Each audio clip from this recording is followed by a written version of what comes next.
Szervusztok!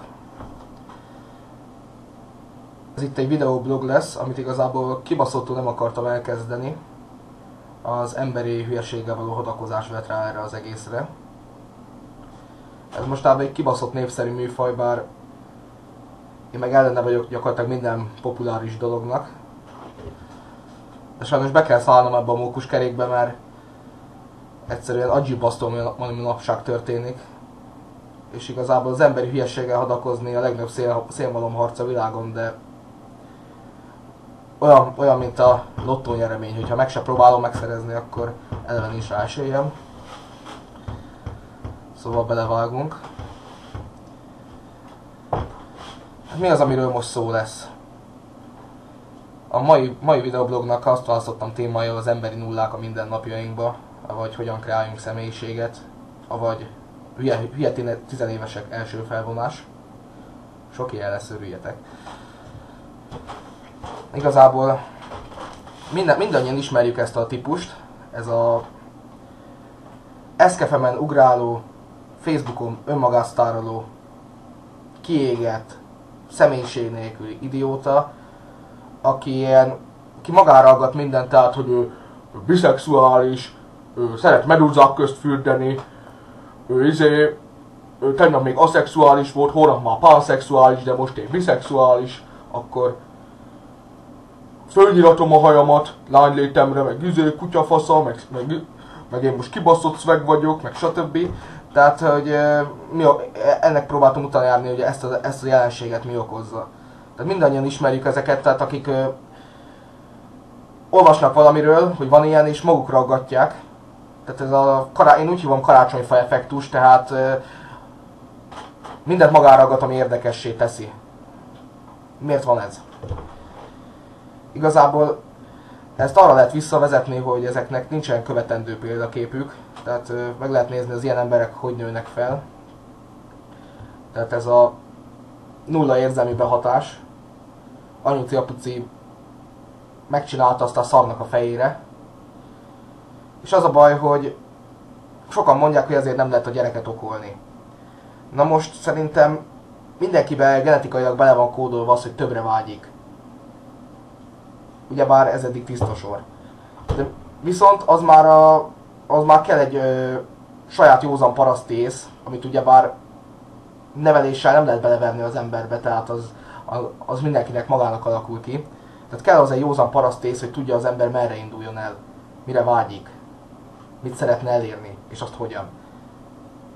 Most ezek a szerencsétlenek azt választják, amit a szintén selejt haverjaitól látnak. És ezzel be is zárult a kör, mert gyakorlatilag ők nem vágynak többre, nem szeretnék ezt jobban csinálni. Na szóval. Ugyebár a legfontosabb akkor a követendő példakép hiánya. Na, tehát ismerjük ezt. Ezeknek az embereknek nulla önbizalma van. Lexikális tudása szintén nulla. Tehát, mint mondtam, nem tudja merre induljon el. Ezért választja azt, hogy ő kibaszott egyedi lesz. Na most, ez a kibaszott egyediség a legtöbb embernél annyiba kimerül, hogy telenyomatja a pofáját fémmel, ide piercing, oda piercing, hú de kemény vagyok, kivarratja magát seggig, hogy mit varrat magára, azt le se szarja, tehát én nem vagyok ellene ezeknek a dolgoknak, amíg az ember ezt tudatosan műveli, amíg ezek jelentéstartalmat hordoznak, de mindegy, értitek, szóval ennek a jelenségnek vagyok úgymond ellene. Én ezeket úgy hívom, hogy kaméleon személyiség. Tehát amikor mindenki ilyen kórosan egyedi akar lenni, mármint mindenki, aki ilyen kiégett emberi nulla, és a többi ilyen az követni fogja őket, és akkor ők azzal büszkélkednek, hogy nem állnak be a sorba. Na most szerintem pontosan ezt csinálják, mivel a mai tizenévesek, ha nem sértek meg senkit, de a mai tizenévesek 90%-a legalább ilyen kiégett emberi nulla. Valaki jól leplezi, valaki kevésbé jól, leszarom. A másik dolog. hogy mint ahogy ezt a karácsony felfektust is említettem, tehát nem elég, hogy külsőre okádékul fog kinézni, és ezt azzal palástolja, hogy ő egyedi. Ehhez még hozzájön az, hogy a belső értékei sincsenek, viszont igyekszik megkeresni azokat a dolgokat, ami így a társadalom inger küszöbén még azért épp, hogy belül esik, de éppen elég ahhoz, hogy feltűnősködjön vele. Hát én most itt ilyen dolgokra gondolok, hogy szexuális devianciák, megjátszott okkultizmus, akkor önpusztítás és ezzel való hencegés.